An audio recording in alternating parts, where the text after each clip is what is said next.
Well, today I'm going to have a dig through this box.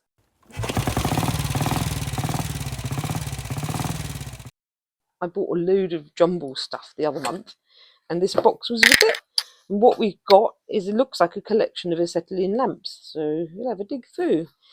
With bicycles and motorcycles, the acetylene light was used. So acetylene is a gas that can be burned. It gives you a very clear, bright light. And it sounds amazing now, but what they used to do is, you used to buy carbide crystals, which are quite a volatile thing, and you put your carbide crystals in this receptacle here, and then when you drop water onto carbide, it produces acetylene gas, which can be burned. 2 tanks here, carbide crystals in one, and the top one here, you put your water, and the water is dripped onto the crystals and produces acetylene, which comes out, the gas rises, so it comes out this tube and into the lamp here, with this pipe here, and in the lamp there should be a burner, but obviously this is not complete.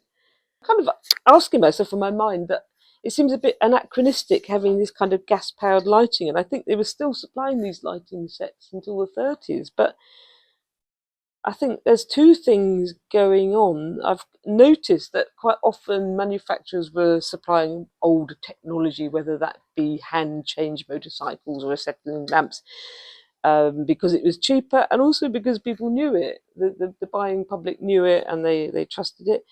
But the other thing is, cars obviously had electric lighting far sooner than motorcycles and bicycles. I think the problem was the batteries. So you've got a bracket there, it'd sit on your motorbike. You can see it sprung there, so when you're going over the bumps, it's going to spring up and down, and that the glass opens, so you get your match and light, drip the water by releasing that. Produce some carbide, light it with a match, close the door, off you go, until your carbide runs out, or your water. A lot of the time these carbide lamps are kept somewhere indoors, because I think people take them off the machine and they think, oh, that's nice, and they keep hold of it. So, you know, these have been dry stored somewhere, and there's quite a collection of lamps here. So this is an all-in-one, suitable for a motorcycle or bicycle, and that would probably be from the 20s, I should think. You can date them. You can actually see most of them have got a manufacturer's stamp on them. I'm going to get a torch actually, because I can't quite read what that says. Oh, this is an unusual one. This is P&H. It says Panther Birmingham on it, or Panther Beham, which is obviously Birmingham. That's quite interesting. This P&H are a manufacturer of lights, and Panther is a make of bike. Does anybody know about this, Panther? Do let us know. Oh, and this is just the generator. So this is this is missing its headlamp. So this is a collection of bits and pieces. There's a carbide reserve, but it's in not very good shape. It's quite damaged actually. So that's, brackets would go on there, and the lamp would clip onto there. But obviously that's just a generator, but it still can be useful to somebody. And the main thing with these obviously is that you don't want them to leak. So if it's I haven't tested it, but obviously if it leaks water, that's no good. Oh, very old lens. That actually looks like it's the lens off an oil lamp rather than an acetylene lamp. Obviously the glass has got damage there, but that's probably well over 100 years old. So maybe we'll find the rest of the lamp in here. Yeah, as well as organising classic motorcycle events and auto jumbles, I also have a stall selling stuff at auto jumbles. So sometimes people ring me up and they have parts to clear for whatever reason. They're no longer interested in classic bikes due to illness, or they need the space, or they're moving. So what happens, I'll go around and make them an offer and clear their garage for them. So it's always interesting to see what turns up. And it's a difficult thing buying, because sometimes you can end up with a load of unsaleable stuff, but every now and then you turn up with some useful bits and pieces, which hopefully I can get out of my stall and back on the road on somebody's bike. Yeah, so that's Lustra. I hadn't heard of that model before. Rather a nice name. There you are, Joseph Lucas, Birmingham. Yeah, it's in quite nice condition as well, because these are quite fragile. They're quite lightweight. They were made to be light, so that they can just they're suspended from their bracket, so you don't want anything too heavy on there. Otherwise, it's going to be putting too much strain on the bracket. So quite often they're quite fragile and easily damaged. Obviously, the glass. I mean, obviously that's long gone in that one. You've got the actual little glass rim there, which is empty. But the actual thing itself is really sound. I should think that somebody would be very pleased to buy that, I should think. Oh, and this is an all-in-one little headlight here. Now the side glasses are green on both sides, so I suspect this might be a motor car one. So it's using the kind of nautical system where its port is red and starboard is green. So I'd imagine that as there are green inserts on both sides, this would go on the right-hand side of a motor car. Whereas when you look at this one, this is a bicycle or motorcycle one because you've got the port on the left and starboard on the right as it's mounted on the machine. So you can, there's an awful lot to know about these. I don't actually know that much about them. This is a nice one. Now, as you see, this is quite substantial. They come in all sorts of sizes. So unfortunately, it's lost its little maker's tag on it. But I'm sure somebody will know what that is. It's still got the glass in it. It's got quite an interesting catch on it. So it flips up like that, and it comes down. I don't know how that works, actually. Oh dear. Clunk. Oh, that's it. I got it. It's a bit stiff. Oh yeah, so it's still got it's got a flat glass in the front. I reckon this one is quite old as well. And this is the reflector in the back. So that's silvered glass. It's concave silvered glass there. So the idea is that sits behind there. Obviously, it should be attached somehow.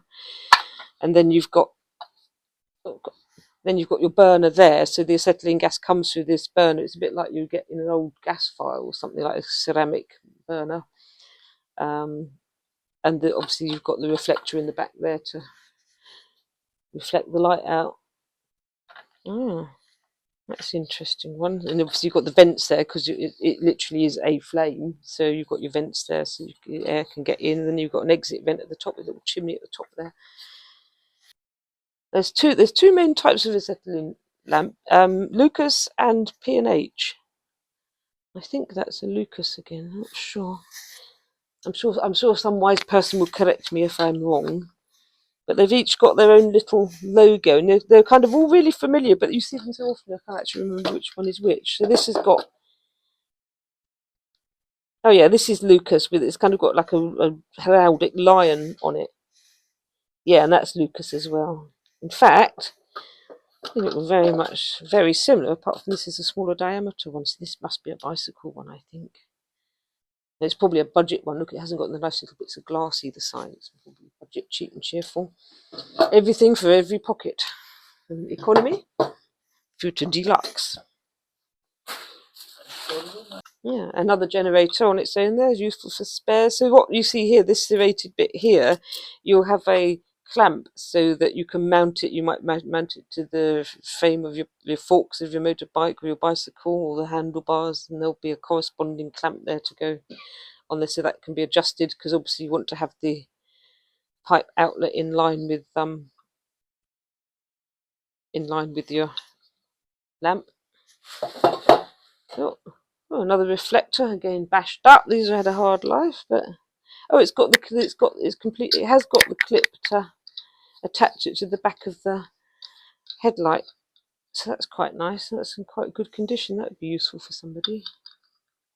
But I mean, there was somebody that was resilvering the glasses, but whether or not you can actually get that convex glass, I doubt very much. But some people there have seen people use a piece of polished aluminium or something there instead of the glass. Obviously, it's not got quite the same effective properties, but you can make some use out of it.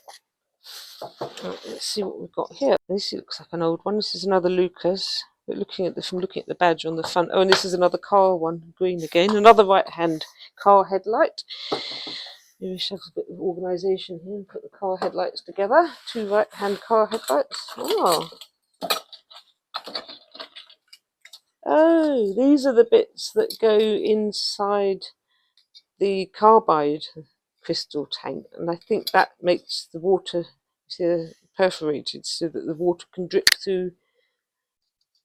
What you want is a little steady drip of water to produce the acetylene, but you don't want to flood it out, but again you need the water to produce the acetylene.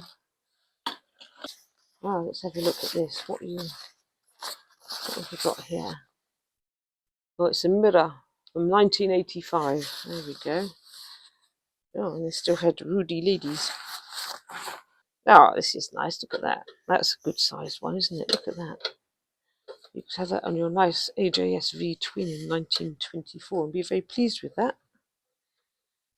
I like that. It's got a little cowl on the top there. And it's in quite good condition. Oh, it's how it there's a bit of damage on the bottom there. There should be like a plate that goes on there, on the kind of air intake bit. There's a bit of damage there. I don't know what's happened to that. So it's all fixable, because the nice thing about all of this is you have got some quite solid metal to work with. Let's see if I can get it open. Now, I want to be careful opening it, because obviously I don't want to break the glass. I might need a bit of WD-40 with this, actually. I don't want to pull the cowl off. Ah, that's it. Oh, there we go. So it's missing, it's completely missing the reflector and the burner. The burner jet should go in there. That's quite a nice thing, really, but the glass is intact, so that's good. I think that's another Lucas. Let's have a look.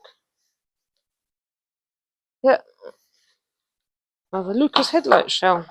Super. So it's difficult to put a value on all of this because none of it's complete. Some of it is damaged.